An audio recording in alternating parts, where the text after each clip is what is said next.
स्वागत है आप सभी का पूजा स्टोरी टेलिंग में। आज हम आपको सुनाने जा रहे हैं सावन शिवरात्रि की व्रत कथा।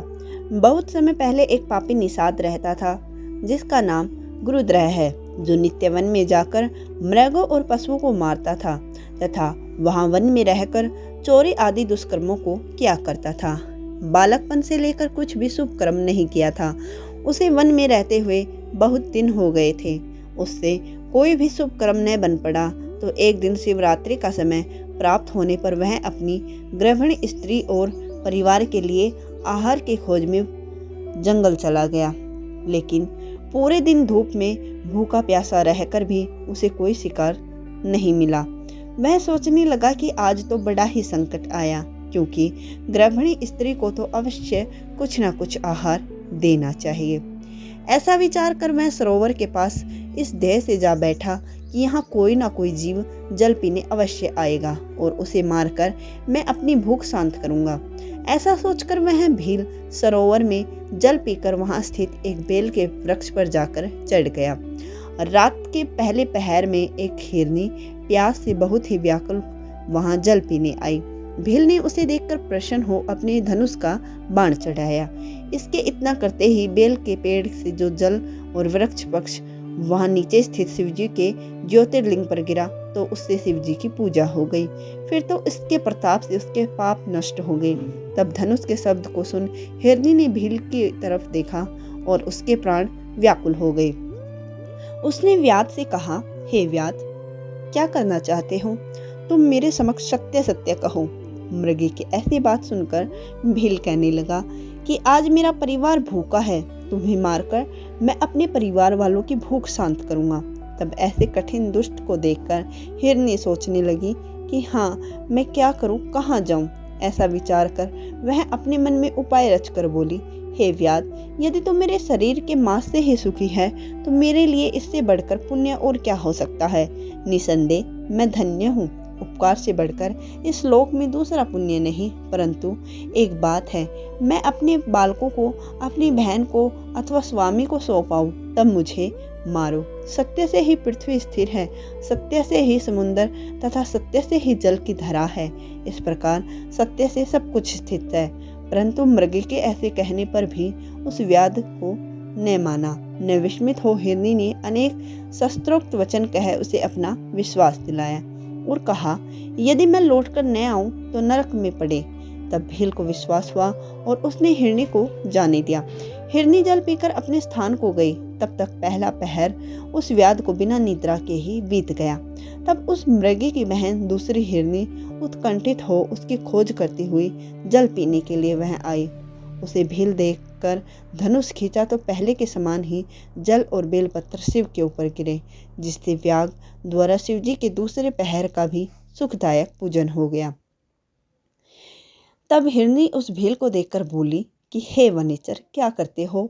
भील ने पहले के समान ही वचन कहा। हिरनी बोली, हे व्याध, सुनो, मैं धन्य हूँ जो मेरा यह ध्येय धारण करना सफल हुआ, क्योंकि इस अनित्य शरीर से उपकार तो होगा, परंतु मेरे घर बाल बच्चे हैं, उन्हें मैं अपने स्वामी को सौंप कर मैं फिर यहाँ आ जाऊंगी। भील ने कहा, नहीं, मैं नहीं मानूंगा और तुझे अवश्य ही मारूंगा। यह सुनकर हिरनी ने पूर्व हिरनी के समान ही शास्त्रोक्त प्रमाणों से विश्वास दिलाकर बोली, यदि मैं न आऊं तो मुझे नरक में भी ठिकाना न लगे। मृगे के इस प्रकार वचनों को सुनकर भील ने मृगे से कहा, अच्छा जा। हिरनी प्रसन्न हो जल पीकर अपने घर गई। तब तक उस भील को बिना नींद के दूसरा प्रहर भी बीत गया और तीसरा प्रहर आया, परंतु हिरनी के अब तक न आने से व्याध चकित हो उसके खोज में तत्पर हुआ। तब तक उसे एक मृग आता हुआ दिखाई दिया। उस हष्ट पुष्ट मृग को आते देख व्याध धनुष चढ़ा उसे मारने चला।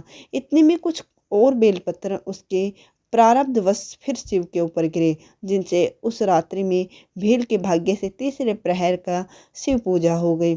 शिवजी ने उस पर कृपा की। उस शब्द को सुनकर मृग ने कहा कि हे भील, तुम यहाँ क्या करते हो? व्याध ने उत्तर दिया, मैं अपने कुटुंब के लिए तुझे मारूंगा। यह सुन हिरण प्रसन्न हो गया। उस व्याध से बोला, मैं धन्य हूँ जो यह शरीर दूसरे के उपकार के लिए लगेगा, परंतु मैं अपने बाल बच्चों को उनकी माता को सौंपाऊं तब मुझे मारो। व्याध ने कहा, नहीं, इसी प्रकार तो यहाँ 3 जीव आए और कह कर चले गए। अब मैं तुझे नहीं जाने दूंगा। संकट में प्राप्त हो जो जुटाई से समय व्यतीत करता है उसका जीवन कैसे रहेगा? मृग ने कहा, नहीं, मैं झूठ नहीं कहता। देखो, यह सारा चराचर सत्य में ही स्थित है। झूठ बोलने वाले का पुण्य नष्ट हो जाता है। मैं तुमसे सत्य कहता हूँ कि संध्या समय मैथुन करने से तथा शिवरात्रि के दिन भोजन करने से, झूठी गवाही देने से, किसी की धरोहर मार लेने पर तथा संख्या न करने पर ब्राह्मणों को जो पाप होता है वह पाप मुझे लगे। यदि मैं लौट कर यहाँ न आऊँ तो शिव जी कहते हैं कि तब उस मृग की ऐसी बात सुनकर व्याध ने कहा, जाओ। हिरण जल पीकर अपने घर चला गया। वहां जाकर हिरण हिरनी सब आपस में मिले, एक दूसरे को प्रणाम कर परस्पर उस वृत्तांत को कहने लगे और फिर बोले कि निश्चय ही वहां जाना उचित है। सबने अपने बालकों को धैर्य दिया और जाने की तैयारी करी। तब बड़ी हिरनी ने कहा, पहले मैं गई थी, इससे अपनी प्रतिज्ञा पूर्ण करने के लिए मुझे पहले जाने दो।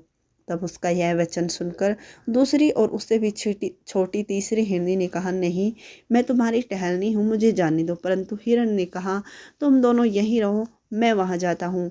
कारण माता से ही बालकों की रक्षा होती है।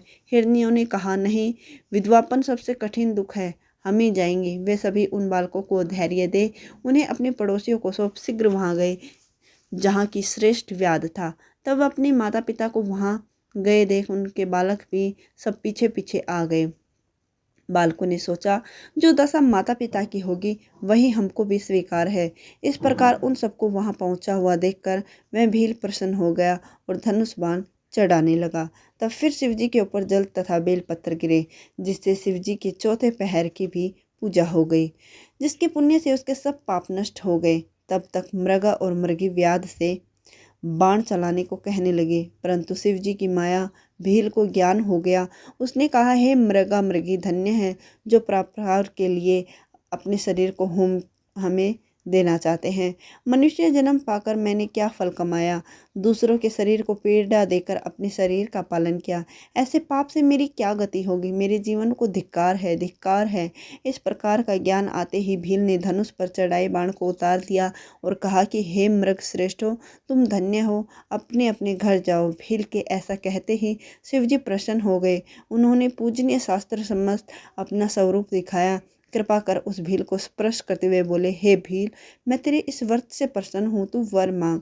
व्याध भी शिव के स्वरूप को देखकर क्षण मात्र में मुक्त हो उनके चरणों में गिर पड़ा। शिव जी ने उसे यह नाम देकर कृपा दृष्टि से देख दिव्य वरदान दिया और कहा, तुम्हारे घर साक्षात राम जी निश्चय ही पधारेंगे। तुम उनसे मित्रता कर मेरी सेवा करते हुए दुर्लभ मोक्ष को प्राप्त करना। उधर शिव का दर्शन कर मृग को भी दुर्लभ मोक्ष की गति प्राप्त हुई। सब दिव्य शरीर धारण कर विमान में बैठ श्राप से छूट स्वर्ग को आ गए। तब से शिव जी का व्याधेश्वर नाम पड़ा। वे अर्बुदाचल पर स्थित हुए। भील भी रामचंद्र का दर्शन कर सायुज्य मुक्ति प्राप्त हुई। इस प्रकार संसार में अनेकों व्रत, अनेकों तीर्थ और अनेकों प्रकार के दान और यज्ञ है, परंतु शिवरात्रि का व्रत सबसे श्रेष्ठ है। यह शुभ व्रतों का राजा है। अपना हित चाहने वालों को यह व्रत अवश्य करना चाहिए।